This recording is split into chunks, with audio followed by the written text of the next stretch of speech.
Welcome back to DTV. My name is Jaycer Smith, and this is One Glove Hand Sam, or otherwise known as Fletcher. But hey, let's get into it. Get things started with Rats by Chavez. I have 3 rats at the moment. Alice, Dorothy, and Weezer. Games? They like to be tickled.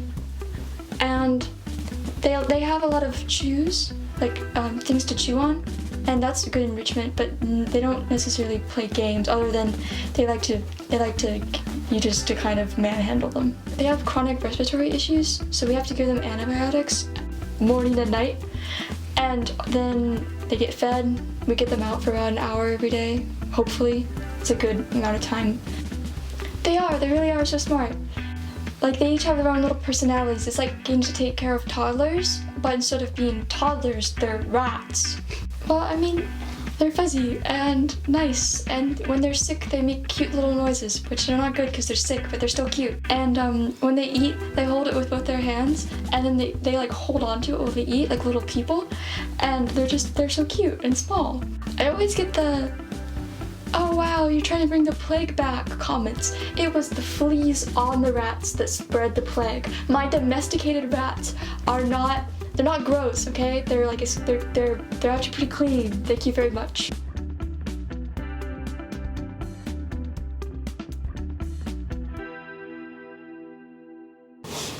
Next up, we have a video by Luis Aaron Lozano about the Derby Athletics Office.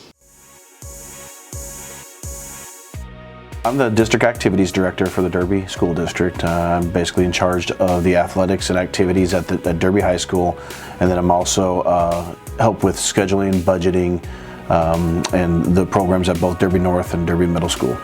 Day to day, basically what I'm doing is I'm working on scheduling, transportation, budgeting, ordering equipment, ordering supplies for our sports programs, working on developing our programs to make our coaches better. And then they help with, making our students better in our sports and our different activities. That does include like debate and forensics, choir. Student athletes have to have physicals and have to have basically some forms that are done to be able to even try out for our teams and be a part of our teams.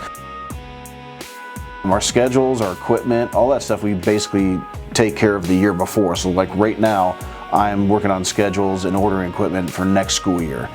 So basically when it comes to the school year, things are already kind of set up. We're basically just trying to get students and coaches prepared for the season as the season kicks off. 2020 hit in the spring, basically our basketball teams were in the middle of their season.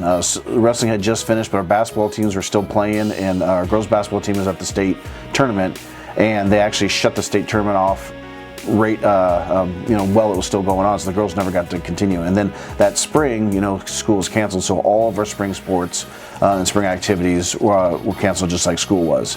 The following year, we had a lot of guidelines and regulations from the state that made us have to do certain things when it came to seating. Not everybody got to get in, and in some cases, you only allowed two adults per student to come to their games, so basically letting a parent or guardian get in to come watch them. And some of the things we've kept, some of the things we went back to the old ways. The new logos that we have were basically this logo here with the full-size panther, and then our D with the claw on it was given to us by a company who was trying to use us as an example for the rest of the schools of Kansas. So they did all the work to kind of come up with those logos with a small committee that we had here at the high school. We had a couple coaches, we had a couple school board members, some teachers, and we basically worked with this company to come up with our logos. Those are now trademarked. We do own those. No other schools or other businesses can use those without our permission. And so that's what we have gone to doing a little bit more merchandising with that, because now we can sell that and not allow other groups to do it.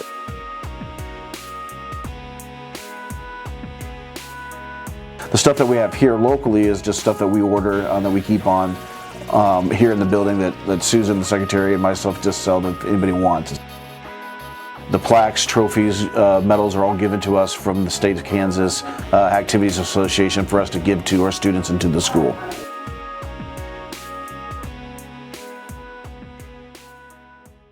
Here's a video on the hallways by Liberty Smith. I'm your host Emma, and this interview is going to be the pet peeves of the hallways. Okay, what is your name? Jace. Kansas still. My name is Marcus. Devin. Nasiela. Steven. My name is Maya. What are your biggest pet peeves about the hallways? Slow walkers. People walking slow. People push you in the hallway like, it's not that serious. Going down the stairs and there's a bunch of people, so you can't get through. When people just shove you, like, and don't even say excuse me or anything. Too many people. Too many people. Yes. In the hallways, people that walk slow. I'm trying to get my class. We only have 5 minutes. Get out of my way, bro. I'm a speed demon, and then these people that are just like walking really slow, talking to their friends. Like when they stop in the hallway? Yes, bro. And they're like a big group. Like, I'm ready to push somebody. What is your pet peeve of the hallway? You guys hear what he said? He said he doesn't like it when people come in the hallways and then jump up and take them off the string. Be aware of that. We are going to be talking about the do's and don'ts of the hallways. Okay, so this don't is do not stop in the hallway when you're walking. Don't do that. Okay, so this do is to walk on the right. Don't cut people off when you're walking. Don't stop on the stairwell. Thank you for watching. I'm your host, Emma. Finally, we have a video about the Pando room by Ethan Perez-Beceril. Okay, my name is Gary Meitler. I'm a student support advocate with the Pando Initiative here at Derby High School. Pando is a nonprofit organization in kind of Wichita, Sedgwick County area. We help students and families with basic needs, resources, so that kids can be successful here at school. We provide lots of different services. As you can see in the room, we have anything from coats to school supplies to hygiene items, snacks for kids during the day. We do weekend food bags. We do home visits, so if a kid's truant and not coming, we try to go to the home and find out why they're not coming and see what we can do to help the family out there. So many different things that we do within the school walls and outside. There are no requirements to take any or to access Pando. It doesn't matter what kind of money your parents make, what if you're poor, if you're rich, if you're it doesn't matter. If you need a school supply and you're in the building, if you need a snack, you're in the building, you can come to Pando and we'll help you out as much as we can. My role in Pando is we're a student support advocate. I am based here in this school. I have a social work degree from Fort Hays State, so my role here is just to make sure that I organize and run things for Pando and the students here at Derby High School. We are here every day school's open unless we have an activity going on outside of the building. So teachers are supposed to be here at 7:30, 7:35, so I'm here 7:30, 7:35 till 3:20 in the afternoon.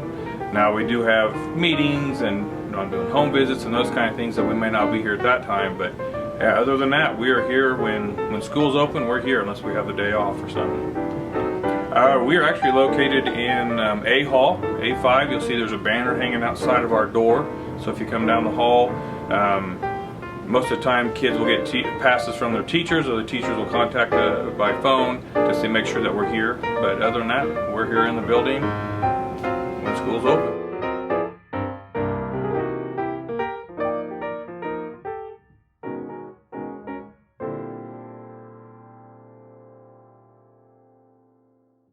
Next up we have Sports.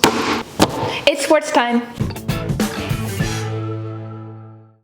Congratulations to the girls softball team and the baseball team for winning against Newton. That's it for this week's episode. Stay tuned next week.